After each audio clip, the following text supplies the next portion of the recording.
A'udzu billahi minasyaitonir rajim. Bismillahirrahmanirrahim. Ila hadratin nabiyil mustafa Rasulillah sallallahu alaihi wasallam wa ala alihi wa zawjihi wa auladihi wa dzurriyyatihi wa ahli baitihil kiram wa ikhwanihi minal anbiya'i wal mursalin wa ilal malaikatil muqarrabin. Al-Fatihah. A'udzu billahi minasyaitonir rajim. Bismillahirrahmanirrahim. Alhamdulillahi rabbil alamin arrahmanir rahim maliki yaumiddin iyyaka na'budu wa iyyaka nasta'in ihdinas siratal mustaqim siratal ladzina an'amta 'alaihim ghairil maghdubi 'alaihim waladdallin. Wa ila arwahi hadzal musannif. Al-Fatihah. A'udzu billahi minasyaitonir rajim. Bismillahirrahmanirrahim. Alhamdulillahi rabbil alamin arrahmanir rahim maliki yaumiddin iyyaka na'budu wa iyyaka nasta'in ihdinas siratal mustaqim siratal ladzina an'amta 'alaihim ghairil maghdubi 'alaihim waladdallin. Amin. Wa qala al-musannif rahimahullahu ta'ala wa nafa'ana bihi wa bi ulumihi bidaraini. Amin ya Allah ya rabbal alamin. Malajengkeun deui hanca salajengna saparantos urang ngabahas salat jamak qashar. Kitab takrib salajengna nyaeta bab salat Jumat. Faslun ari ieu eta sahiji pasal. Wa syaraitu wujubil jumu'ati. Sareng ari pirang-pirang syarat wajibna salat Jumat eta syab'atu asya'a ayat 7 pirang-pirang perkara. Naon ari syarat? Syarat nyaeta hiji perkara anu kedah aya sareng kedah dipenuhi sateu acan milampah ibadah. Syarat mangaruhan sah atanapi teu sahna ibadah.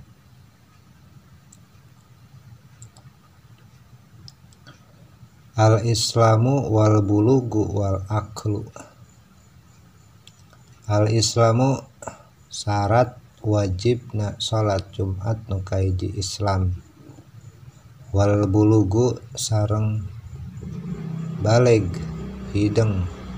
Wal aqlu tur akalna sampurna.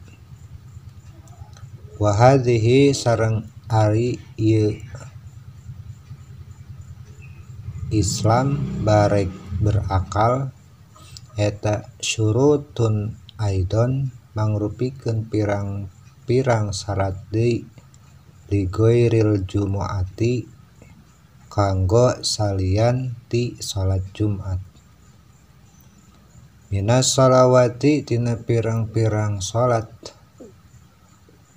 Wal khuriyatu sareng kaopatna syarat wajibna Jumat nyaeta kedah merdeka.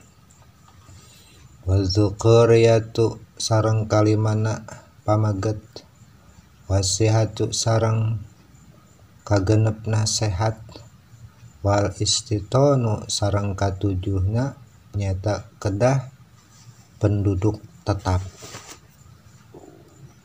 Fala tajibu maka teu wajib naon al-jumu'atu salat Jumat ala kafirin asliin kajalmi kafir bangsa asli wa sobiyin sareng ka murang kalih wa majnunin sareng kajalma anu gelo wa raqiqin sareng ka hamba sahaya wa unsa sareng teu wajib oge Jumat kanggo istri wa maridin sareng teu wajib Jumat keur jalmi nu teu damang wa nahwihi sareng saumpamina jalmi nu teu damang wa musafirin jeung teu wajib salat Jumat keur jalmi nu aya dina panyabaan.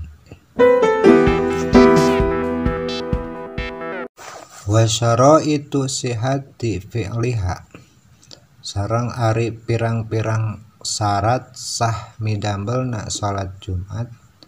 Salah satun ayat 3. Al awwalu kahijina darul iqamati desa anu mukim. Allati yastautinuha anu mukim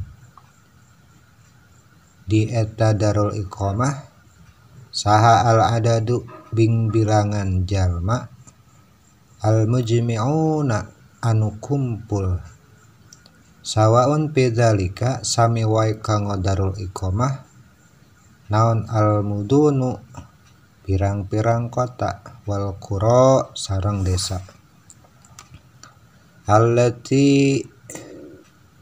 allati tutakhadhu anu dijadikeun ieu mudun atau kota sareng desa watonan kana hiji pamukinan anu tetep.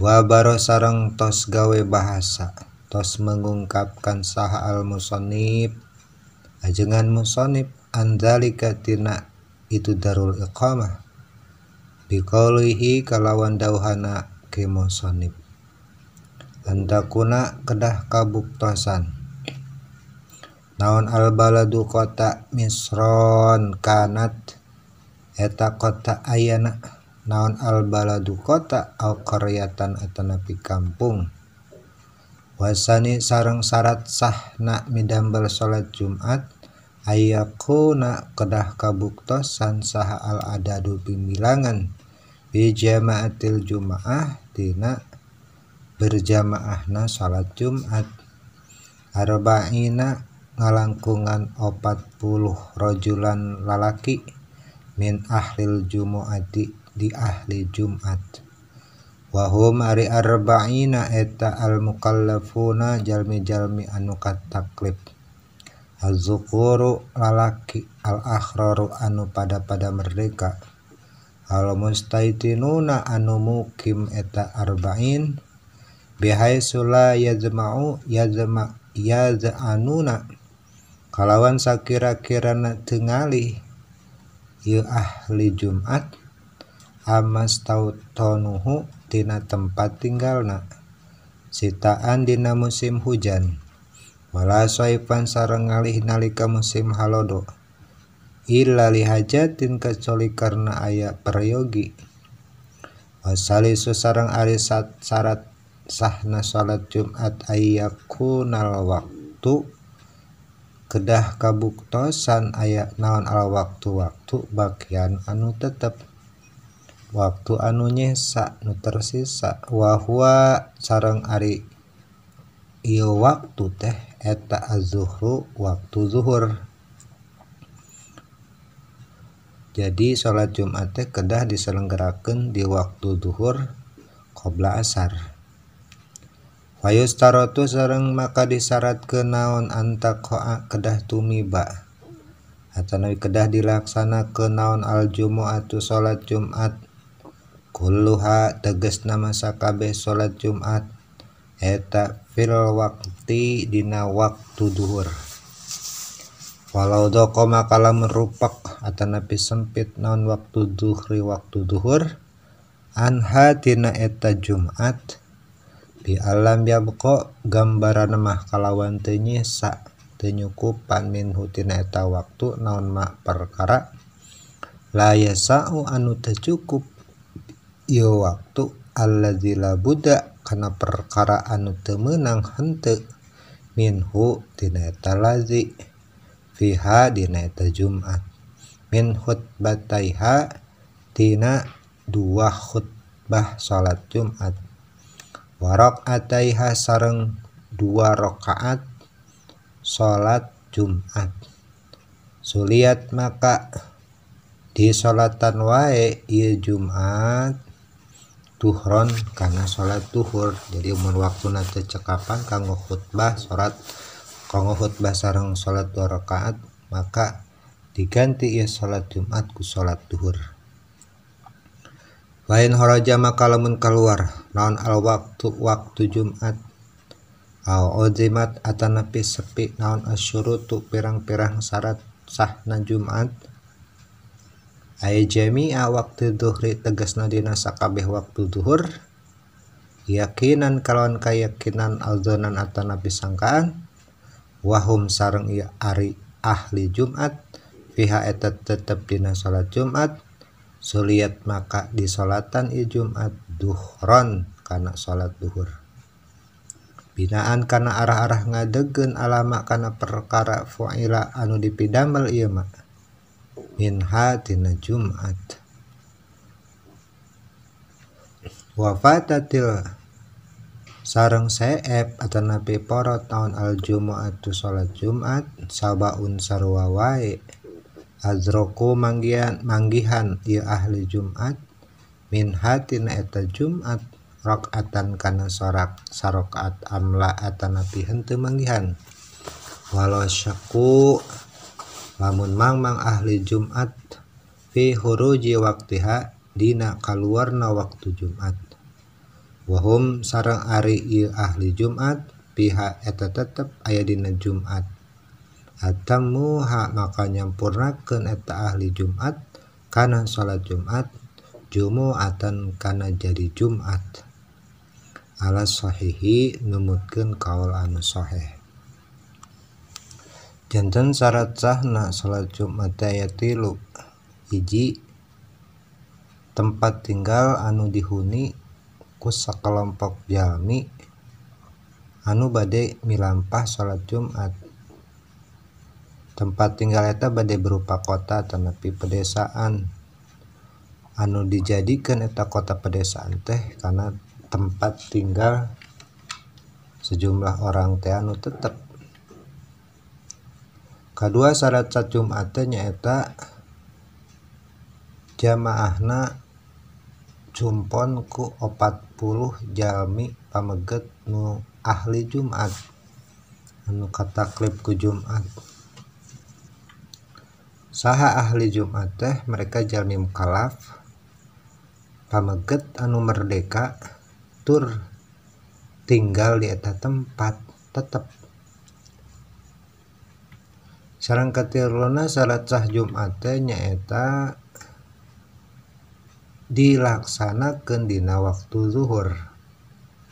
Jadi salat Jumat teh dilaksanakeunna dina waktu zuhur. Mana waktu zuhur teh sabada salat adzan zuhur dugi sateacana salat asar.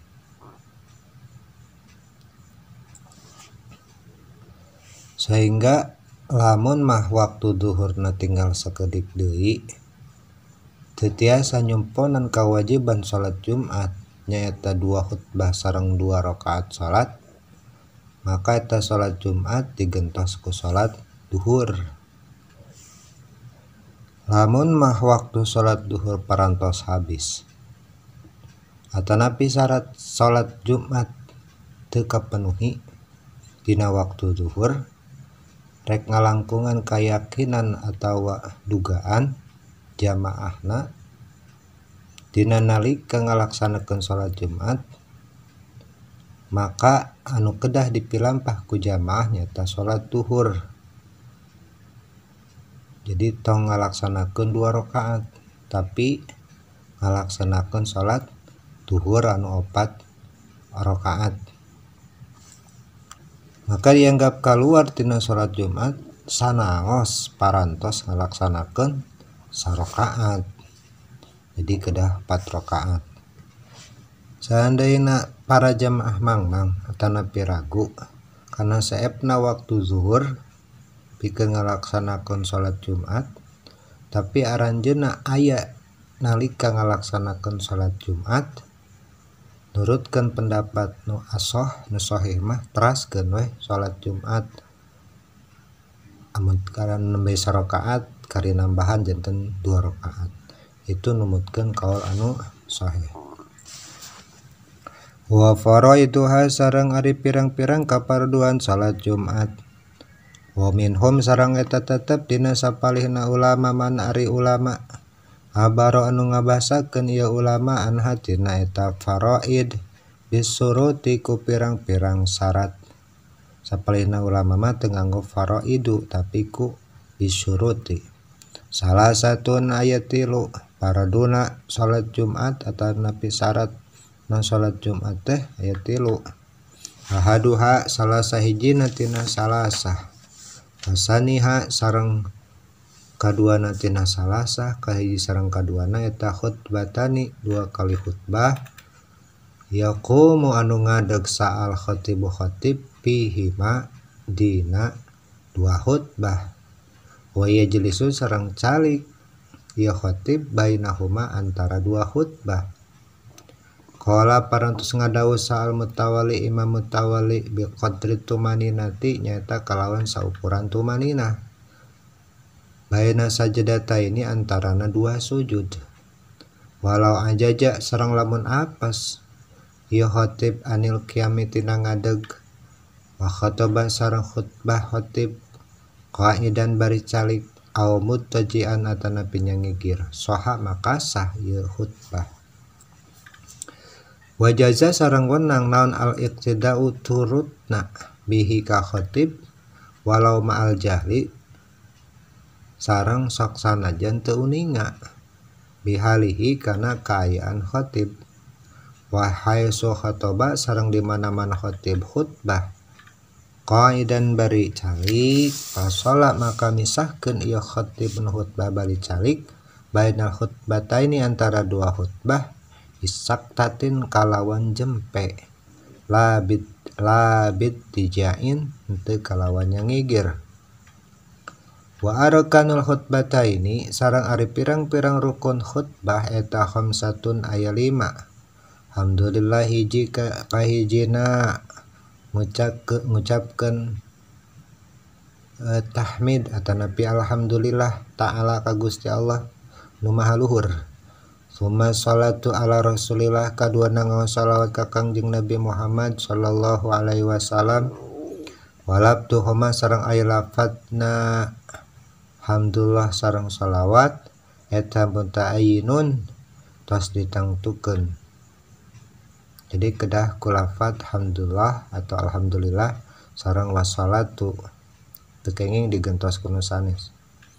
Sumal wasiatu katiluna wasiat ya khatib bitaqwa kalawan taqwa walayata ayanu sareng teu ditangtoskeun labtuha lapatna taqwa wasiat taqwa ala sahihi numutkeun kaul sahih wa qiraatu ayati sareng kaopatangas ayat Al-Qur'an fi ihdahuma ti salah sahijina dua khutbah wa du'a sareng kalimana ngaduakeun lil mukminina ka jalmi mukmin lalaki wal mukminati sareng ka mukmin istri fil khutbati saniyah dina khutbah nu kadua wa yustaratu sareng disyaratkeun ayus mi'a kedah maparin pangdengi saal khatibu khatib arkanul khutbati kana pirang-pirang rukun khutbah di arba'ina kana 40 jalmi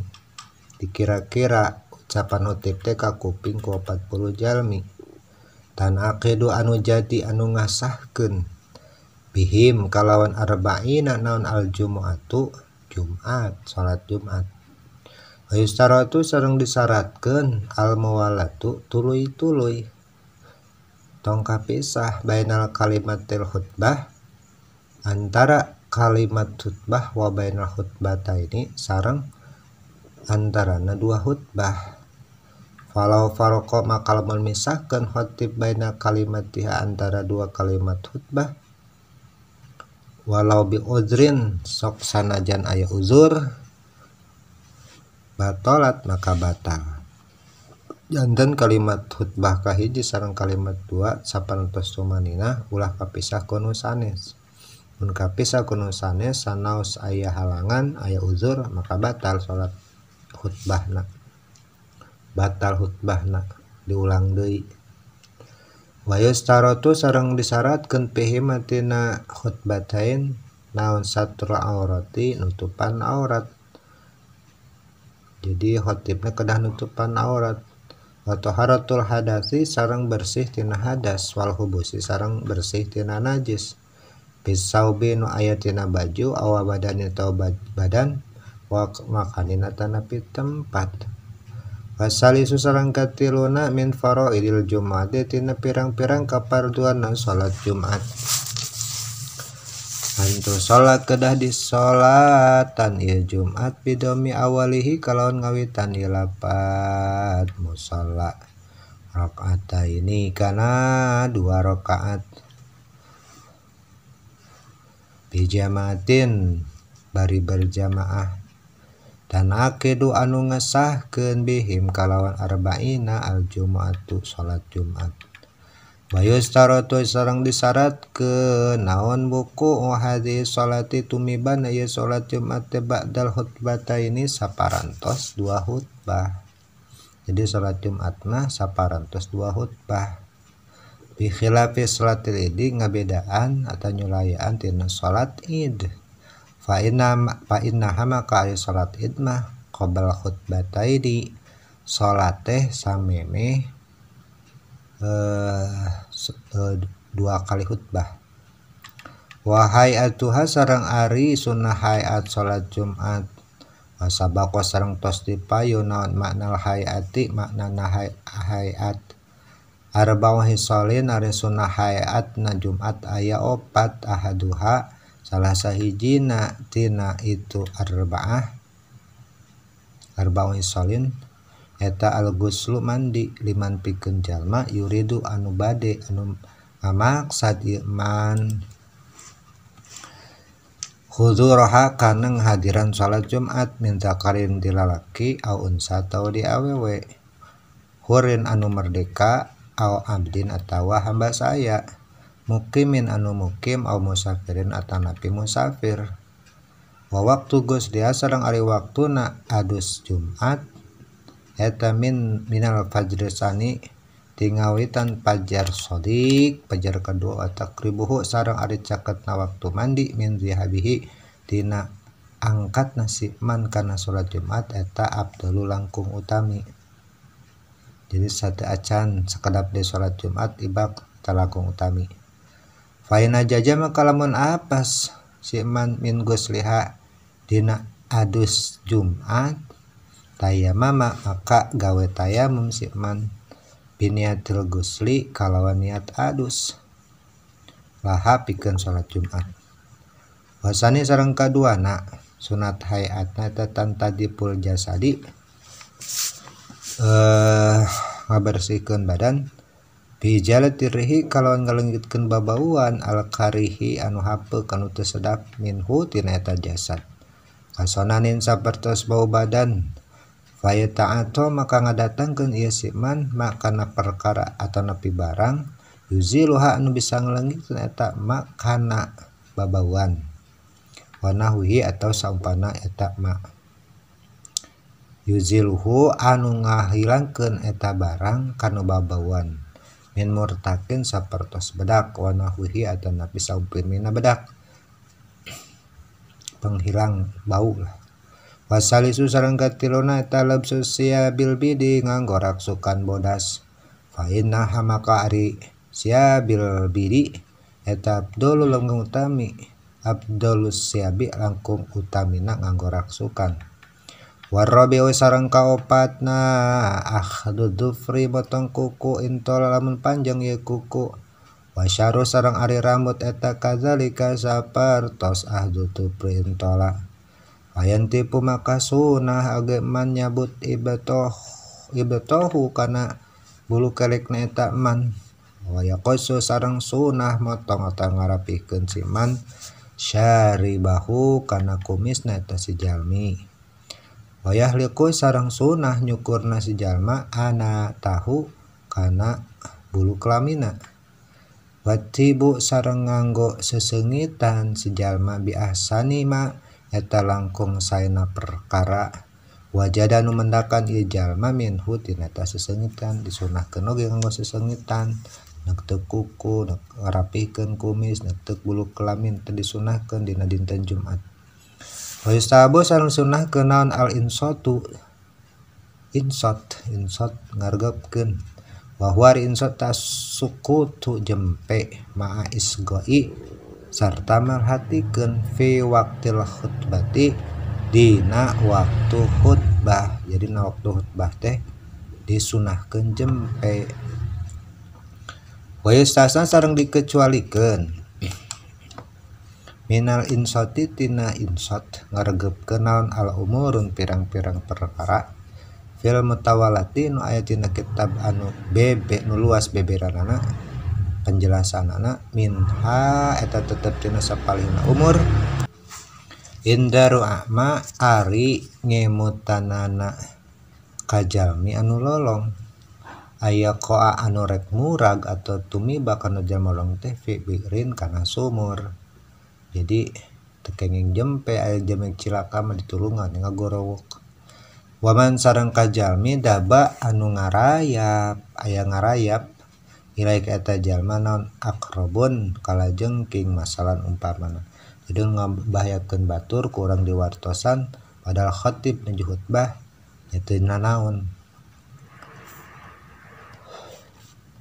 Waman sareng sing sajalmi dakhala anu asup al masjid ka masjid wal imamu sareng imam yahtubu nuju khutbah sholat maka salat si man rakaataini kana 2 rakaat khafifataini anu enteng mutelami salatna sumaya jelesu saparatosna salat diu ketaman wa ta'birul musannif sareng ungkapan musannif bidakhala kulafad dakhala yufhimu eta mere paham ya ungkapan anal hadiru sana jalmi anu hadir Jumat la yunshi'u eta migawe jalma anu hadir salat rakaataini kana salat 2 rakaat sawaun sala boh pada salat ieu jalma anu hadir sunnatal jumuati kana salat sunnah Jumat amla atanapi sanes salat sunnah Jumat wala yazharu sareng teu zahir teu jelas ieu pemahaman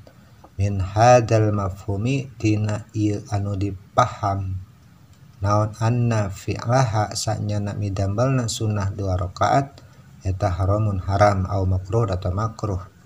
Lakin Nawawi akan tetapi na Imam Nawawi fi syarhil muhadzab tina syarah muhadzab syarah pantos nyarahan panantos ngajelaskeun Imam Nawawi bi hurmati kana haramna hukum salat 2 rakaat ya.